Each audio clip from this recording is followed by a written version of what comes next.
তোলা রাখা হয় ইয়াতে?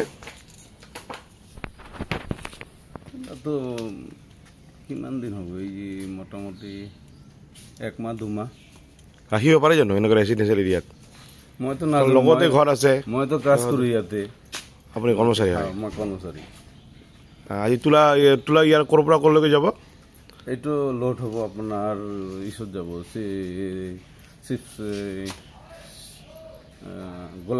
গোলাঘাট যাব। কি এই ফেক্টৰীটোৰ নাম কি হয় দাদা? শ্ৰীনিবাস এণ্টাৰপ্ৰাইজ। শ্ৰীনিবাস এণ্টাৰপ্ৰাইজ। আচলতে আৰু কি থাকে এই গোডাউনটোত?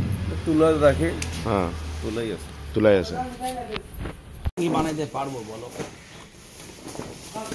চোখে কি হলো? অপারেশন করাইলাম তো শুনলেন তো, এগুলো তো মিটিং করেছে। টাকা আপনিও জানেন, আপনি জানেন এগুলা আপনি বস্তুবিলাক গম পায়। তুলা ইয়াতে রাখাটো তো উচিত হওয়া না। এটা রেসিডেন্সিয়াল এলাকা 1 নম্বর 2 নম্বর ওয়ার্ডের MG রোডত। হ্যাঁ, প্ৰথমেই আলোচনা হৈছে আপোনালোকৰ লগত যে তুলা ফেক্টৰী আপোনালোকৰ আছে, চিগাৰেট ফেক্টৰী আছে, এইবিলাক আপোনালোকে নাৰাখিব। এইবিলাক ৰাইজৰ লগত মিটিং হৈছে, বেয়া কথা, বেয়া। এটা যদি জুই লাগি যায় ইয়াতে অসম ডাঙৰ ঘটনা হৈ যায়, এণ্টাৰ এৰিয়া জ্বলি যাব। মানে কথা আগতে হৈছিলে যে তোলা চোলা ৰাখিব নোৱাৰিব ইয়াতে। ইয়াতে যেতিয়া তেখেতে মাটিটো কিনিলে, কাৰণ এই চাওক এইবিলাক ঠাইত কেতিয়াও গুডাউন ইয়াৰে ৰাইজে কেতিয়াও কল্পনা কৰি পোৱা নাই। যেতিয়া মাটিটো কিনি তেখেতে ব্যৱসায়িক পাৰ্চন হয়, তেখেতে ইয়াতে গুডাউন বনাইছে। আমি গোটেই এই এৰিয়াৰ ৰাইজে তেখেতৰ লগত বহিছিলোঁ যে আপুনি কি ৰাখিব আমাক অকণমান জনাওক।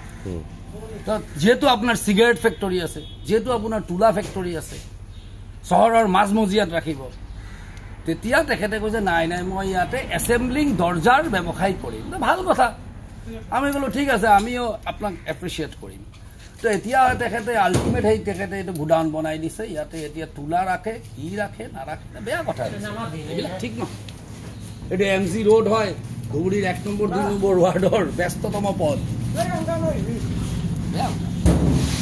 এইটোতো মানে এক্সপেক্ট ৰাখিব নোৱাৰে আইন মতেতো, আইনে বা কি কয় আমি নাজানো, কিন্তু আমি যিমান দূৰ জানো তুলাৰ গুডাউন এইবোৰ এক্সক্লুজিভ গুডাউন হয়, এইবোৰ চহৰৰ বাহিৰত হয়। কাৰণ মানে চহৰৰ বাহিৰত হয় এইবোৰ। আমিতো নাজানো, কিন্তু আইন মতে ৰাখিব নোৱাৰে। তো ইয়াতে ৰাখিছে। এতিয়া ধুবুৰীৰ পৌৰসভা এতিয়া কি কয়, আমি আজি যাম পৌৰসভাৰ তাতে, আমি যাম।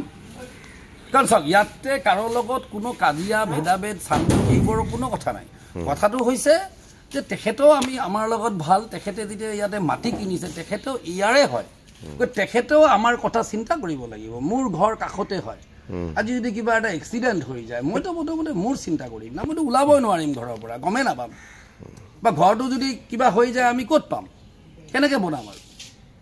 আৰু তেখেতেও ৰাইজৰ কথা চিন্তা কৰা উচিত, হয় নে নহয়? যিকোনো খবৰৰ বাবে যোগাযোগ কৰক 7099017330 লগতে 7099017110 নম্বৰত।